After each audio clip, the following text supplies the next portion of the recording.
Put that coffee down. What if I told you that one of the best monologues I've ever seen comes from a character not in the main story, not in the main cast, and is not in any other scene? You think I'm fucking with you? I am not fucking with you. The movie is Glengarry Glen Ross, directed by James Foley and written by David Mamet, and it starts off simple enough, but also with a bit of mystery. As the movie begins, we follow a few characters and catch a few conversations about lamenting various frustrations. You're wondering at first who these men are and where's this all going, as one of them walks across the road in the rain until they enter their office. They meet another waiting, and the two begin to ask why they've been called into the office so late at night, as a third walks in through the door. Soon you can make out a couple of others in the far background, but they're out of focus until eventually they come out and the show begins. Let me have your attention for a moment. Because you're talking about what? You're talking about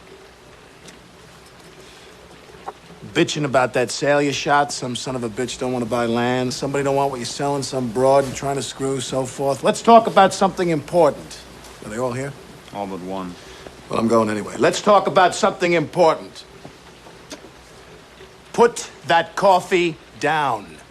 Suddenly, the scene grabs hold of you. You watch with even more attention as Alec Baldwin takes over and commands the entire scene from here on in, coming face to face with the great actors Alan Arkin, Jack Lemmon, and Ed Harris. But none of them can match Baldwin here, who plays a sort of villain to them all, who has been sent there to confront them as employees for their poor performance as salesmen in the real estate industry.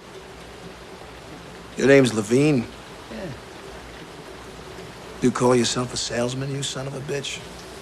One of the biggest reasons this monologue works is because of how strong it is with its sense of voice, purpose, and in being memorable. The entire speech here has the voice that basically insults the employees from an angle of this is a wake-up call. Get it through your head, stop making excuses, because guess what? You're not good enough and it's time to be better. At no point in this entire scene do the words ever concede defeat or admit some sort of sympathy from the speaker. It's all about the opposite and taking the offensive. Here's another insult, another brutal remark that might hit too close to home, but guess what? I don't care, because you need to hear this. You need to be woken up, so shut up and stop whatever you're doing, because whatever it was, it must have been wrong. It's time to listen to me.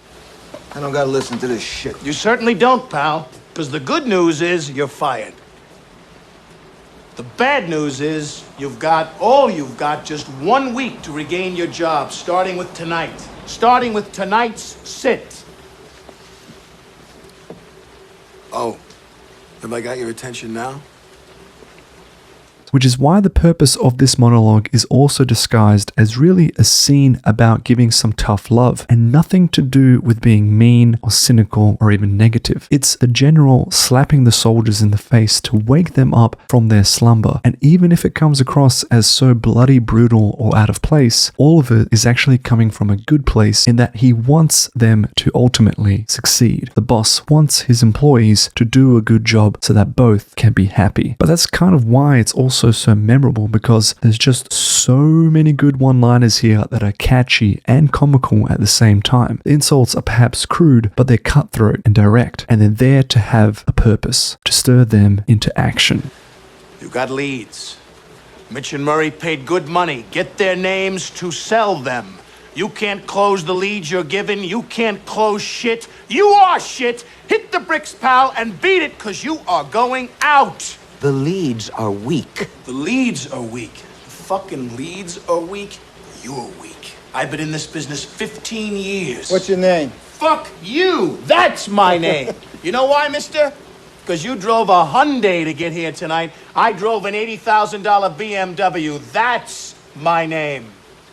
None of these words matter if they aren't delivered with the same gusto and methodical execution from the actor. And here what I love is how dead serious Baldwin's tone of voice is, and how his body language is calm, cold, and calculating as he's performing these lines. You can see how he knows what points he has to raise his voice or emphasize a certain word or two, also never really rushing or moving frantically to deliver his point. It really is this feeling of him channeling a true general, pacing calmly with serious purpose and instruction, all the while giving you this look in his eyes that will put you in your place.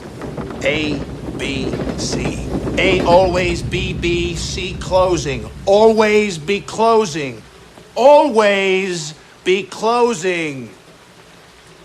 AIDA. Attention, interest, decision, action. Attention. Do I have your attention?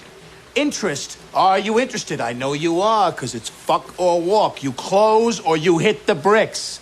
Decision. Have you made your decision for Christ? And action.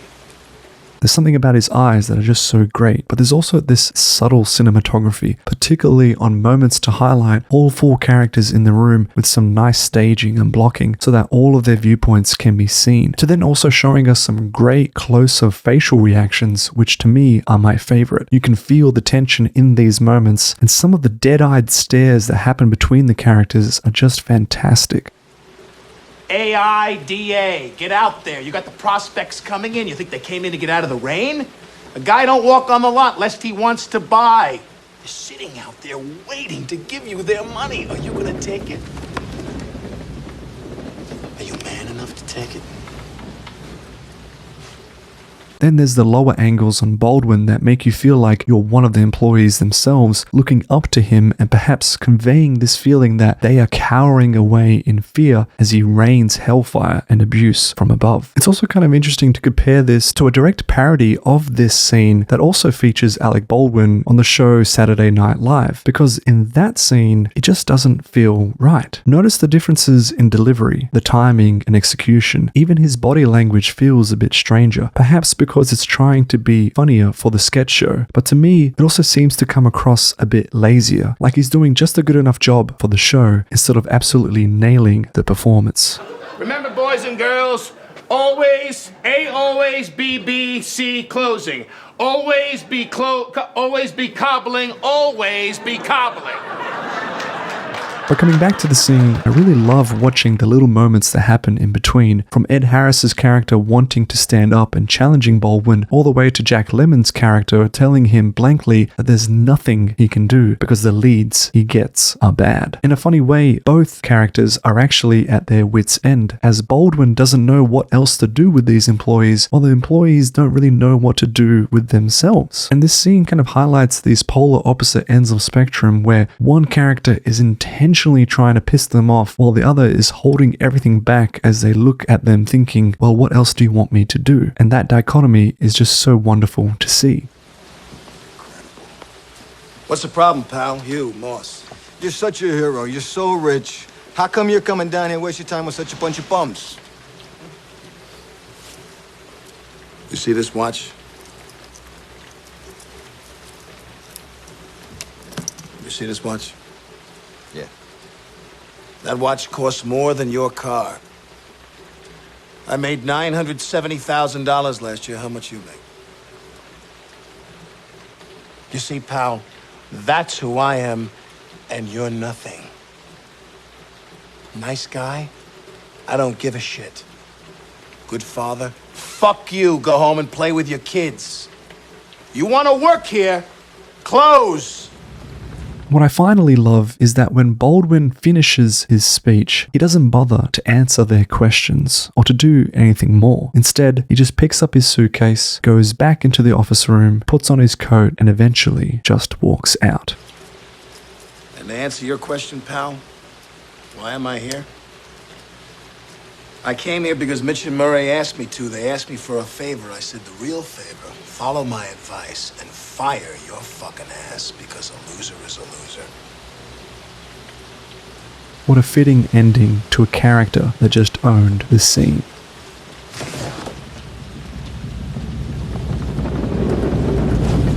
Bunch of fucking nonsense. Treat people like that. The fuck is he gonna get off? Mickey Mouse sales conference. He didn't mean it. I'm sure he didn't mean it about trimming down the sales.